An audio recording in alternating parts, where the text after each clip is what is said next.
नमस्कार। खबरों के इस बुलेटिन में तुहाडा स्वागत है। मैं रमा शंकर। पहला पेश ने चोणवीं खबरां। प्रधानमंत्री नरेंद्र मोदी भलके देश विच दुनिया के सब तो वड्डे कोरोना वैक्सीनेशन अभियान की वर्चुअल माध्यम राही शुरुआत करनगे।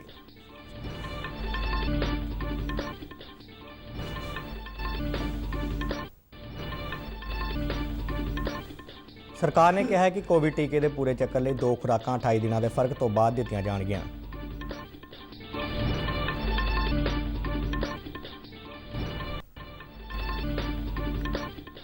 प्रधानमंत्री कौशल विकास योजना का तीजा पड़ाव अज देश के 600 जिलों में लॉन्च किया जा रहा है।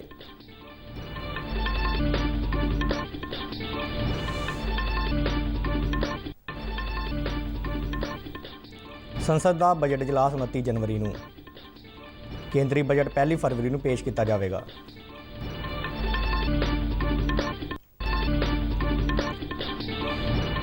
देश भर में हथियारबंद फौजां के सेवा मुक्त सैनिकों के सन्मान में आर्मड फोर्सिस वेटरन्स डे मनाया गया।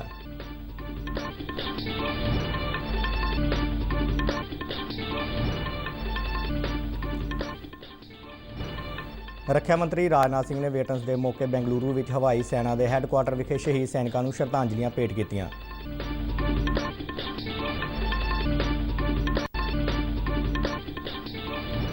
समूचे उत्तरी भारत में कड़ाके की ठंड जारी।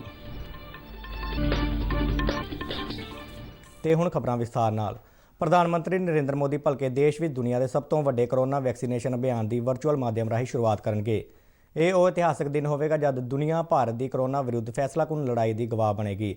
इस शुरुआत समय सारे सूबਿਆਂ ਤੇ केंद्र शासित प्रदेशों ਦੀਆਂ 3006 जगह ਨੂੰ वर्चुअली जोड़िया जाएगा। करीब 100 लाभपात्रियों ਨੂੰ शुरुआती दिनों के हरेक सैशन साइट पर टीका लगाया जाएगा। यह टीकाकरण प्रोग्राम तरजीही ग्रुपों के सिद्धांतों पर आधारित है। पहले पड़ाव दौरान सरकारी तो निजी खेत्र के सेहत संभाल कामे जिन्हों में ICDS कामे भी शामिल ने नूं टीका लगाया जाएगा। भारत के ਵੱਖ-ਵੱਖ हिस्सों में इस समय serum institute of India Pune में बनी कोविशील्ड और भारत बायोटेक हैदराबाद में तैयार हुई कोवैक्सीनेशन के ਵੱਖ-ਵੱਖ सूबਿਆਂ में पहुँचने का सिलसिला जारी है। कई जहाज़ों राही कोविड वैक्सीन देश भर के हवाई अड्डों पर पहुँचाई जा रही है, जितों वैक्सीन की खेप नूं शहरों ते कस्बिਆਂ में भेजा जा रहा है।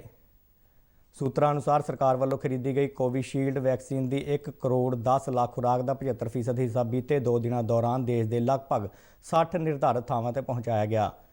कोवैक्सीन की भी 2,40,000 खुराक पहले चरण दौरान 12 शहरों में पहुँचाई गई। केंद्रीय सेहत मंत्रालय ने दस्सिया है कि सारे सूबਿਆਂ ਅਤੇ केंद्र शासित प्रदेशों ਲਈ ਉੱਥੇ मौजूद सेहत कामिਆਂ की संख्या के अनुपात में वैक्सीन की वंड की गई है। सरकार ने कहा है कि कोविड टीके के पूरे चक्कर लिए 2 खुराकां 28 दिनों के फर्क तो बाद दित्तियां जाणगियां। सेहत मंत्रालय ने टीकाकरण अभियान के ਵੱਖ-ਵੱਖ पहलुओं की जानकारी ਲਈ आम तौर पर पूछे जाने वाले सवालों जवाबों की लड़ी जारी की है। इस अनुसार कोविड टीके की दूजी खुराक लैण तो 2 हफ्ते बाद आम तौर पर सुरक्षित एंटीबॉडीज़ बन जांदियां ने। मंत्रालय ने कहा है कि कोविड टीकाकरण स्वै इच्छुक है तो मंत्रालय ने यह भी सलाह दी है कि इस दे संक्रमण तो बचने लिए कोविड टीके के पूरे चक्कर की पालना जरूरी है। इस नाल परिवार के मैंबरों, दोस्तों, रिश्तेदारों ते सहयोगियों लिए संक्रमण के खतरे को घट किया जा सकता है। कोविड प्रभावित व्यक्तियों को इस दे लक्षण खत्म होने तो बाद 14 दिन तक टीका नहीं लगवाना चाहिए, क्योंकि उन्होंने टीकाकरण वाली जगह पर जाने नाल कोरोना वायरस के फैलने का जोखम बढ़ जाता है। मंत्रालय ने कहा है कि भारत में लगाया जा रहा टीका बाकी मुल्कों में विकसित किए गए टीके वांग उन्ना ही प्रभावशाली है। बठिंडा जिले के सिविल हस्पताल में भी भारत के सीरम इंस्टीट्यूट में बनी कोविशील्ड वैक्सीन कल शाम पहुंची। इस संबंधी जानकारी दिंदियां बठिंडा जिले के civil surgeon doctor Tejwant Singh ने दस्सिया कि बठिंडा नूं 12,430 डोज मिले ने, जबकि बठिंडा जिले नाल संबंधित 12,156 लाभपात्रियों ने रजिस्टर किया है। उन्होंने दस्सिया कि भलक तो ये टीके लगाने शुरू किए जाएंगे और पहले पड़ाव दौरान सेहत कर्मचारियों को यह वैक्सीन दी जाएगी, जिन्हां विच डॉक्टर, नर्सां, हस्पतालों के सफाई कर्मचारियों समेत हर तरह के सेहतकर्मी शामिल ने। सिविल सर्जन ने दस्सिया है कि बठिंडा जिले में कोरोना वैक्सीन के टीकाकरण लिए 12 केंद्र निर्धारित किए गए हैं, जिन्हां विचों पहले पड़ाव दौरान 3 केंद्र चलाउण के हुक्म सरकार वालों प्राप्त होए ने। इन्हां 3 केंद्रों में सिविल हस्पताल बठिंडा के नाल दिल्ली हार्ट हस्पताल बठिंडा और आदेश हस्पताल भूचो मंडी शामिल ने। उन्होंने दस्सिया कि इस तो इलावा केंद्र सरकार के अधीन आउंदे सेहत कर्मियों लिए दवाई एम्स हस्पताल में भेजी जा रही है। ਡਾਕਟਰ ਤੇਜਵੰਤ ਸਿੰਘ ਨੇ ਦੱਸਿਆ ਕਿ ਪਹਿਲੀ ਡੋਜ਼ ਤੋਂ ਬਾਅਦ ਦੂਜੀ ਡੋਜ਼ 28 ਦਿਨਾਂ ਦੇ ਵਕਫੇ ਬਾਅਦ ਲਗਾਈ ਜਾਵੇਗੀ। ਸਟੇਟ ਚੰਡੀਗੜ੍ਹ ਤੋਂ 12,430 ਡੋਜ਼ਾਂ ਮਿਲੀਆਂ ਹਨ। ਸਾਡੇ 12,156 ਰਜਿਸਟਰਡ ਬੈਨੀਫੀਸ਼ੀਅਰੀਜ਼ ਨੇ ਤੇ ਇਸ ਤੋਂ ਬਾਅਦ ਸਾਨੂੰ ਜੋ ਸਟੇਟ ਤੋਂ ਹੁਕਮ ਹੈ ਵੀ ਅਸੀਂ 12 ਸੈਂਟਰ ਬੇਸਿਕਲੀ ਤਿਆਰ ਕੀਤੇ ਨੇ। ਪਹਿਲੇ ਫੇਸ 'ਚ ਫॉर एग्जांपल 3 ਸੈਂਟਰ ਉਹਨਾਂ ਨੇ ਚਲਾਉਣ ਨੂੰ ਕਹੇ ਨੇ, ਉਹ ਅਸੀਂ ਡਿਸਟ੍ਰਿਕਟ ਹਸਪੀਟਲ ਆਦੇਸ਼ ਤੇ ਆਪਣਾ ਦਿੱਲੀ ਹਾਰਟ ਚਲਾਵਾਂਗੇ 16 ਤਰੀਕ ਨੂੰ। ਪ੍ਰਧਾਨ ਮੰਤਰੀ ਕੌਸ਼ਲ ਵਿਕਾਸ ਯੋਜਨਾ ਦਾ ਤੀਜਾ ਪੜਾਅ ਅੱਜ ਤੋਂ ਦੇਸ਼ ਦੇ 600 ਜ਼ਿਲ੍ਹਿਆਂ ਵਿੱਚ ਲਾਂਚ ਕੀਤਾ ਜਾ ਰਿਹਾ ਹੈ। ਹੁਨਰ ਵਿਕਾਸ ਅਤੇ ਉਦਮਤਾ ਮੰਤਰਾਲੇ ਦੀ ਅਗਵਾਈ ਵਿੱਚ ਇਸ ਪੜਾਅ ਦੌਰਾਨ ਕੋਵਿਡ-19 ਨਾਲ ਸੰਬੰਧਿਤ ਹੁਨਰਾਂ ਅਤੇ ਨੌਜਵਾਨਾਂ ਤੇ ਧਿਆਨ ਕੇਂਦਰਿਤ ਕੀਤਾ ਗਿਆ ਹੈ। ਇਸ ਗੇੜ ਤਹਿਤ ਤਕਰੀਬਨ 950 ਕਰੋੜ ਰੁਪਏ ਖਰਚ ਕੇ ਸਾਲ 2021 ਦੌਰਾਨ 8 ਲੱਖ ਉਮੀਦਵਾਰਾਂ ਨੂੰ ਹੁਨਰ ਸਿਖਲਾਈ ਦਿੱਤੀ ਜਾਵੇਗੀ। ਯੋਜਨਾ ਦੇ ਤੀਜੇ ਪੜਾਅ ਤਹਿਤ 729 ਹੁਨਰ ਕੇਂਦਰਾਂ ਨੂੰ ਸ਼ਾਮਲ ਕੀਤਾ ਗਿਆ ਹੈ, ਜਿਸ ਵਿੱਚ 200 ਤੋਂ ਜ਼ਿਆਦਾ ਤਕਨੀਕੀ ਸਿਖਲਾਈ ਸੰਸਥਾਵਾਂ ਸ਼ਾਮਲ ਨੇ। ਪ੍ਰਧਾਨ ਮੰਤਰੀ ਕੌਸ਼ਲ ਵਿਕਾਸ ਯੋਜਨਾ ਦੇ ਪਹਿਲੇ 2 ਪੜਾਵਾਂ ਦੇ ਆਧਾਰ ਤੇ ਤੀਜੇ ਗੇੜ ਦੇ ਸਿਖਲਾਈ ਪ੍ਰੋਗਰਾਮ ਵਿੱਚ ਕੁਝ ਸੁਧਾਰ ਕੀਤੇ ਗਏ ਨੇ। ਕੋਵਿਡ-19 ਮਹਾਮਾਰੀ ਦੇ ਮੱਦੇਨਜ਼ਰ ਹੁਨਰ ਸਿਖਲਾਈ ਪ੍ਰਣਾਲੀ ਨੂੰ ਬਿਹਤਰ ਬਣਾਇਆ ਗਿਆ ਹੈ। ਪ੍ਰਧਾਨ ਮੰਤਰੀ ਨਰਿੰਦਰ ਮੋਦੀ ਨੇ ਦੇਸ਼ ਦੇ ਨੌਜਵਾਨਾਂ ਨੂੰ ਹੁਨਰਮੰਦ ਬਣਾਉਣ ਅਤੇ ਨਵੇਂ ਮੁਕਾਮ ਹਾਸਲ ਕਰਨ ਲਈ 15 ਜੁਲਾਈ 2015 ਨੂੰ ਸਕਿੱਲ ਇੰਡੀਆ ਮਿਸ਼ਨ ਦੀ ਸ਼ੁਰੂਆਤ ਕੀਤੀ ਸੀ। ਸੰਸਦ ਦਾ ਬਜਟ ਇਜਲਾਸ 29 ਜਨਵਰੀ ਨੂੰ ਸ਼ੁਰੂ ਹੋਵੇਗਾ ਅਤੇ ਕੇਂਦਰੀ ਬਜਟ 1 ਫਰਵਰੀ ਨੂੰ ਪੇਸ਼ ਕੀਤਾ ਜਾਵੇਗਾ। ਬਜਟ ਇਜਲਾਸ ਦਾ ਪਹਿਲਾ ਚਰਨ 29 ਜਨਵਰੀ ਤੋਂ 15 ਫਰਵਰੀ ਤੱਕ ਹੋਵੇਗਾ, ਜਦਕਿ ਦੂਜਾ ਚਰਨ 8 ਮਾਰਚ ਤੋਂ ਸ਼ੁਰੂ ਹੋ ਕੇ 8 ਅਪ੍ਰੈਲ ਤੱਕ ਚੱਲਣ ਦੀ ਸੰਭਾਵਨਾ ਹੈ। ਭਾਰਤੀ ਕਿਸਾਨ ਯੂਨੀਅਨ ਦੇ ਪ੍ਰਧਾਨ ਅਤੇ ਸਾਬਕਾ ਰਾਜ ਸਭਾ ਮੈਂਬਰ ਭੁਪਿੰਦਰ ਸਿੰਘ ਮਾਨ ਨੇ ਕੱਲ੍ਹ ਖੇਤੀ ਕਾਨੂੰਨਾਂ ਤੇ ਸੁਪਰੀਮ ਕੋਰਟ ਵੱਲੋਂ ਬਣਾਈ ਗਈ ਕਮੇਟੀ ਤੋਂ ਵੱਖ ਹੋਣ ਦਾ ਫੈਸਲਾ ਕੀਤਾ। ਉਹਨਾਂ ਦਿੱਲੀ ਵਿੱਚ ਇੱਕ ਪ੍ਰੈਸ ਕਾਨਫਰੰਸ ਦੌਰਾਨ ਇਹ ਜਾਣਕਾਰੀ ਦਿੱਤੀ। ਉਹਨਾਂ ਕਮੇਟੀ ਵਿੱਚ ਸ਼ਾਮਲ ਕੀਤੇ ਜਾਣ ਲਈ ਸੁਪਰੀਮ ਕੋਰਟ ਦਾ ਧੰਨਵਾਦ ਕਰਦਿਆਂ ਕਿਹਾ ਕਿ ਉਹ ਹਮੇਸ਼ਾ ਪੰਜਾਬ ਅਤੇ ਕਿਸਾਨਾਂ ਨਾਲ ਖੜੇ ਨੇ। ਜ਼ਿਕਰਯੋਗ ਹੈ ਕਿ ਸੁਪਰੀਮ ਕੋਰਟ ਨੇ ਖੇਤੀ ਕਾਨੂੰਨਾਂ ਨਾਲ ਸੰਬੰਧਿਤ ਮਾਮਲਿਆਂ ਤੇ ਸੁਣਵਾਈ ਕਰਦਿਆਂ 4 ਮੈਂਬਰੀ ਕਮੇਟੀ ਦਾ ਗਠਨ ਕੀਤਾ ਸੀ। ਇਸ ਦੇ ਨਾਲ ਹੀ ਸਰਵਉੱਚ ਅਦਾਲਤ ਵੱਲੋਂ ਇਨ੍ਹਾਂ ਕਾਨੂੰਨਾਂ ਤੇ ਅਗਲੇ ਹੁਕਮਾਂ ਤੱਕ ਰੋਕ ਲਗਾ ਦਿੱਤੀ ਗਈ ਸੀ। ਭੁਪਿੰਦਰ ਸਿੰਘ ਮਾਨ ਤੋਂ ਇਲਾਵਾ ਇਸ ਕਮੇਟੀ ਵਿੱਚ ਖੇਤੀ ਅਰਥ ਸ਼ਾਸਤਰੀ ਅਸ਼ੋਕ ਗੁਲਾਟੀ, ਅੰਤਰਰਾਸ਼ਟਰੀ ਖੁਰਾਕ ਨੀਤੀ ਖੋਜ ਸੰਸਥਾ ਦੇ ਡਾਕਟਰ ਪ੍ਰਮੋਦ ਕੁਮਾਰ ਜੋਸ਼ੀ ਅਤੇ ਮਹਾਰਾਸ਼ਟਰ ਦੇ ਸ਼ੇਤਕਾਰੀ ਸੰਗਠਨ ਦੇ ਅਨਿਲ ਘਨਵਟ ਸ਼ਾਮਲ ਕੀਤੇ ਗਏ ਸਨ। ਕੱਲ੍ਹ ਹਥਿਆਰਬੰਦ ਫੌਜਾਂ ਦੇ ਸੇਵਾ ਮੁਕਤ ਸੈਨਿਕਾਂ ਦੇ ਸਨਮਾਨ ਵਿੱਚ ਆਰਮਡ ਫੋਰਸਿਸ ਵੈਟਰਨਸ ਡੇ ਮਨਾਇਆ ਗਿਆ। ਇਸ ਸੰਬੰਧੀ ਦੇਸ਼ ਭਰ ਵਿੱਚ ਸਮਾਗਮ ਕੀਤੇ ਗਏ। ਬੰਗਲੁਰੂ ਵਿੱਚ 에ਅਰ ਫੋਰਸ ਹੈੱਡਕੁਆਰਟਰ ਵਿਖੇ ਵੈਟਰਨਸ ਡੇ ਨਾਲ ਸੰਬੰਧਿਤ ਸਮਾਗਮ ਵਿੱਚ ਰੱਖਿਆ ਮੰਤਰੀ ਰਾਜਨਾਥ ਸਿੰਘ ਨੇ ਸ਼ਿਰਕਤ ਕੀਤੀ। ਉਹਨਾਂ ਸ਼ਹੀਦੀ ਯਾਦਗਾਰ ਤੇ ਫੁੱਲਾਂ ਦੀ ਮਾਲਾ ਭੇਟ ਕਰਕੇ ਫੌਜ ਦੇ ਸ਼ਹੀਦਾਂ ਨੂੰ ਸ਼ਰਧਾਂਜਲੀਆਂ ਭੇਟ ਕੀਤੀਆਂ ਅਤੇ ਸਾਬਕਾ ਸੈਨਿਕਾਂ ਨੂੰ ਸੰਬੋਧਨ ਕੀਤਾ। ਰਾਜਨਾਥ ਸਿੰਘ ਨੇ ਕਿਹਾ ਕਿ ਭਾਰਤ ਯੁੱਧ ਨਹੀਂ ਚਾਹੁੰਦਾ, ਪਰ ਜੇ ਕੋਈ ਮਹਾਸ਼ਕਤੀ ਸਾਡੇ ਆਤਮ ਸਨਮਾਨ ਨੂੰ ਠੇਸ ਪਹੁੰਚਾਉਣਾ ਚਾਹੁੰਦੀ ਹੈ ਤਾਂ ਸਾਡੇ ਸੈਨਿਕ ਮੂੰਹ ਤੋੜ ਜਵਾਬ ਦੇਣ ਦੇ ਸਮਰੱਥ ਨੇ। ਉਹਨਾਂ ਕਿਹਾ ਕਿ ਭਾਰਤ ਕਿਸੇ ਨਾਲ ਵੀ ਸੰਘਰਸ਼ ਨਹੀਂ ਚਾਹੁੰਦਾ। ਰੱਖਿਆ ਮੰਤਰੀ ਨੇ ਕਿਹਾ ਕਿ ਭਾਰਤ ਅਤੇ ਚੀਨ ਵਿਚਾਲੇ ਸਰਹੱਦ ਤੇ ਸੰਘਰਸ਼ ਦੌਰਾਨ ਸਾਡੇ ਸੈਨਿਕਾਂ ਨੇ ਦਲੇਰੀ ਅਤੇ ਧੀਰਜ ਵਿਖਾਇਆ ਅਤੇ ਜੇ ਇਸ ਦਾ ਵਰਣਨ ਕੀਤਾ ਜਾਵੇ ਤਾਂ ਹਰ ਭਾਰਤੀ ਗੌਰਵ महसूस करेगा। आतंकवादी ठिकानों पर भारत की धरती से नहीं बल्कि पाकिस्तान की धरती पर जाकर आतंकवादी ठिकानों को समाप्त करने में जो कामयाबी हासिल की है, भारत के इतिहास में बेमिसाल। ਭਾਰਤੀ ਫੌਜ ਦੇ ਮੁਖੀ ਜਨਰਲ ਮਨੋਜ ਮੁਕੁੰਦ ਨਰਵਣੇ ਨੇ ਕਿਹਾ ਹੈ ਕਿ ਪਿਛਲਾ ਸਾਲ ਦੇਸ਼ ਅਤੇ ਹਥਿਆਰਬੰਦ ਫੌਜਾਂ ਲਈ ਕਾਫੀ ਚੁਣੌਤੀਪੂਰਨ ਰਿਹਾ। ਆਰਮਡ ਫੋਰਸਿਸ ਵੈਟਰਨਸ ਡੇ ਮੌਕੇ ਉਹਨਾਂ ਕਿਹਾ ਕਿ ਹਥਿਆਰਬੰਦ ਫੌਜਾਂ ਨੇ ਕਰੋਨਾ ਮਹਾਮਾਰੀ ਨਾਲ ਜੂਝਦਿਆਂ ਦੇਸ਼ ਦੀਆਂ ਉੱਤਰੀ ਸਰਹੱਦਾਂ ਤੇ ਬਹਾਦਰੀ ਨਾਲ ਪਹਿਰਾ ਦਿੱਤਾ। ਉਹਨਾਂ ਕਿਹਾ ਕਿ ਇਹ ਮਾਣ ਵਾਲੀ ਗੱਲ ਹੈ ਕਿ ਭਾਰਤੀ ਫੌਜ ਸਰਹੱਦਾਂ ਦੀ ਸੁਰੱਖਿਆ ਲਈ ਸਾਬਕਾ ਸੈਨਿਕਾਂ ਦਾ ਸਹਿਯੋਗ ਮਿਲਦਾ ਹੈ। ਉਹਨਾਂ ਕਿਹਾ ਕਿ ਇਹ ਸਾਰਾ ਸਾਲ 1971 ਦੀ ਜੰਗ ਵਿੱਚ ਭਾਰਤ ਦੀ ਪਾਕਿਸਤਾਨ ਉੱਤੇ ਜਿੱਤ ਦੇ 50 ਸਾਲ ਨੂੰ ਸਮਰਪਿਤ ਅਤੇ ਇਸ ਨੂੰ ਸਵਰਨਿਮ ਵਿਜੇ ਵਰੇ ਵਜੋਂ ਮਨਾਇਆ ਜਾ ਰਿਹਾ ਹੈ, ਜਿਸ ਦੌਰਾਨ ਦੇਸ਼ ਦੇ ਵੱਖ-ਵੱਖ ਹਿੱਸਿਆਂ ਵਿੱਚ ਕਈ ਸਮਾਗਮ ਆਯੋਜਿਤ ਕੀਤੇ ਜਾ ਰਹੇ ਨੇ। हमारे देश और सेना के लिए बहुत ही चुनौतीपूर्ण रहा है।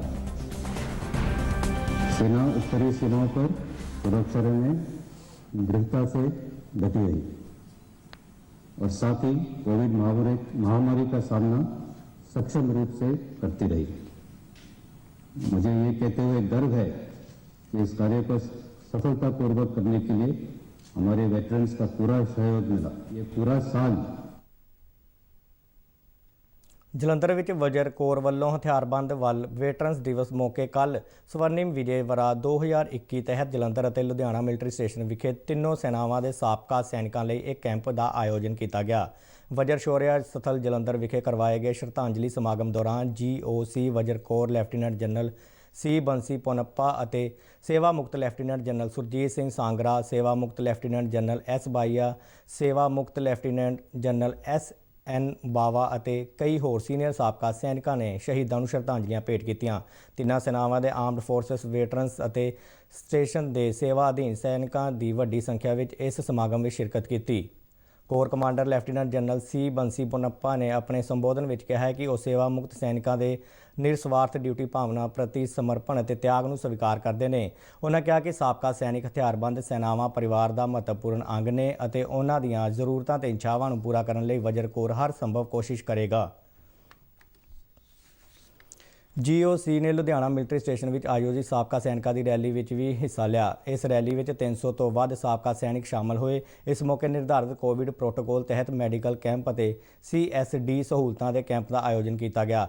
GOC ਨੇ ਮਿਲਟਰੀ ਸਟੇਸ਼ਨਾਂ ਦੇ ਕਈ ਬਜ਼ੁਰਗ ਸਾਬਕਾ ਸੈਨਿਕਾਂ ਨੂੰ ਸਨਮਾਨਿਤ ਵੀ ਕੀਤਾ। ਇਹੋ ਜਿਹੇ ਸਮਾਗਮ ਫਿਰੋਜ਼ਪੁਰ, ਅੰਮ੍ਰਿਤਸਰ ਅਤੇ ਬਿਆਸ ਮਿਲਟਰੀ ਸਟੇਸ਼ਨ ਤੇ ਵੀ ਆਯੋਜਿਤ ਕੀਤੇ ਗਏ। ਦੇਸ਼ ਵਿੱਚ ਗਣਤੰਤਰ ਦਿਵਸ ਤੋਂ ਪਹਿਲਾਂ ਭਾਰਤੀ ਫੌਜ ਵੱਲੋਂ ਦੇਸ਼ ਭਰ ਵਿੱਚ ਕਰਵਾਏ ਜਾਂਦੇ ਰਵਾਇਤੀ ਲਾਈਵ ਮਿਊਜ਼ੀਕਲ ਬੈਂਡ ਦੇ ਹਿੱਸੇ ਵਜੋਂ ਕੱਲ੍ਹ ਅੰਮ੍ਰਿਤਸਰ ਦੇ ਖਾਲਸਾ ਕਾਲਜ ਵਿੱਚ ਵਜਰ ਕੋਰ ਦੀ ਪੈਂਥਰ ਡਿਵੀਜ਼ਨ ਵੱਲੋਂ ਸਰਕਾਰੀ ਕੋਵਿਡ ਦਿਸ਼ਾ ਨਿਰਦੇਸ਼ਾਂ ਅਨੁਸਾਰ ਸੰਗੀਤਮਈ ਬੈਂਡ ਦੇ ਸਮਾਗਮ ਦਾ ਆਯੋਜਨ ਕੀਤਾ ਗਿਆ। ਇਹ ਮਿਊਜ਼ੀਕਲ ਬੈਂਡ ਭਾਰਤੀ ਫੌਜ ਦੇ ਇਨਾਮ ਪ੍ਰਾਪਤ ਬੈਂਡ ਵੱਲੋਂ ਪੇਸ਼ ਕੀਤਾ ਗਿਆ। ਇਸ ਬੈਂਡ ਵੱਲੋਂ ਕਈ ਦੇਸ਼ ਭਗਤੀ ਅਤੇ ਪ੍ਰੇਰਨਾਦਾਇਕ ਗਾਣਿਆਂ ਦੀ ਧੁਨਾਂ ਵਜਾਈਆਂ ਗਈਆਂ, ਜਿਸ ਨਾਲ ਜਿੱਥੇ ਲੋਕਾਂ ਨੇ ਇਸ ਦਾ ਭਰਪੂਰ ਆਨੰਦ ਮਾਣਿਆ, ਉੱਥੇ ਲੋਕਾਂ ਵਿੱਚ ਦੇਸ਼ ਭਗਤੀ ਦਾ ਜਜ਼ਬਾ ਵੀ ਪੈਦਾ ਹੋਇਆ।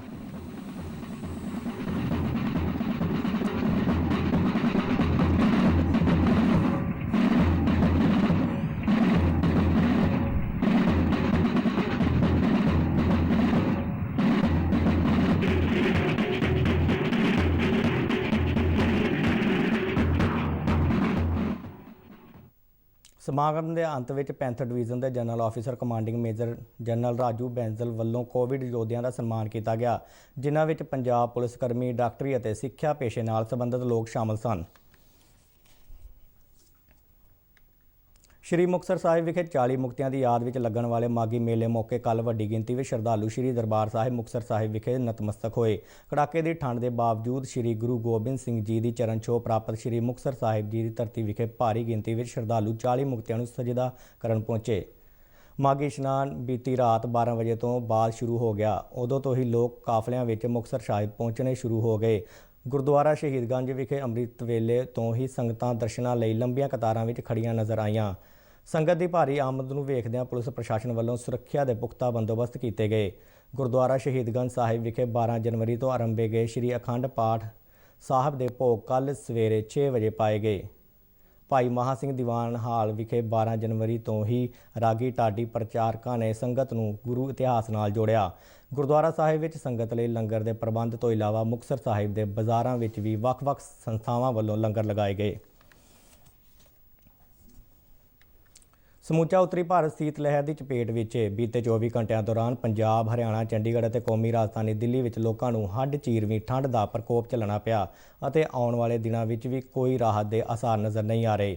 ਮੌਸਮ ਵਿਭਾਗ ਅਨੁਸਾਰ ਅੱਜ ਤੱਕ ਠੰਡ ਦਾ ਪ੍ਰਕੋਪ ਇਸੇ ਤਰ੍ਹਾਂ ਜਾਰੀ ਰਹੇਗਾ। ਮੌਸਮ ਵਿਭਾਗ ਨੇ ਇਸ ਖੇਤਰ ਵਿੱਚ ਕਈ ਥਾਈਂ ਤੇਜ਼ ਸੀਤ ਲਹਿਰ ਚੱਲਣ ਦੇ ਨਾਲ-ਨਾਲ ਬਹੁਤ ਸੰਘਣੀ ਧੁੰਦ ਦੀ ਵੀ ਪੇਸ਼ੇਨਗੋਈ ਕੀਤੀ ਹੈ ਅਤੇ ਅਲਰਟ ਜਾਰੀ ਕੀਤਾ ਹੈ। ਪੰਜਾਬ ਵਿੱਚ ਆਦਮਪੁਰ ਸਭ ਤੋਂ ਠੰਡਾ ਰਿਹਾ, ਜਿੱਥੇ ਘੱਟੋ-ਘੱਟ ਤਾਪਮਾਨ 2.01 ਡਿਗਰੀ ਸੈਲਸੀਅਸ ਦਰਜ ਕੀਤਾ ਗਿਆ। ਚੰਡੀਗੜ੍ਹ ਵਿੱਚ ਵੀ 4 ਡਿਗਰੀ, ਜਦਕਿ ਕੌਮੀ ਰਾਜਧਾਨੀ ਦਿੱਲੀ ਵਿੱਚ ਘੱਟੋ-ਘੱਟ ਤਾਪਮਾਨ 2 ਡਿਗਰੀ ਸੈਲਸੀਅਸ ਦਰਜ ਕੀਤਾ ਗਿਆ। ਤੇ ਇਸ ਦੇ ਨਾਲ ਹੀ ਖਬਰਾਂ ਦਾ ਇਹ ਬੁਲੇਟਿਨ ਖਤਮ ਹੁੰਦਾ ਹੈ। ਆਗਿਆ ਦਿਓ, ਨਮਸਕਾਰ।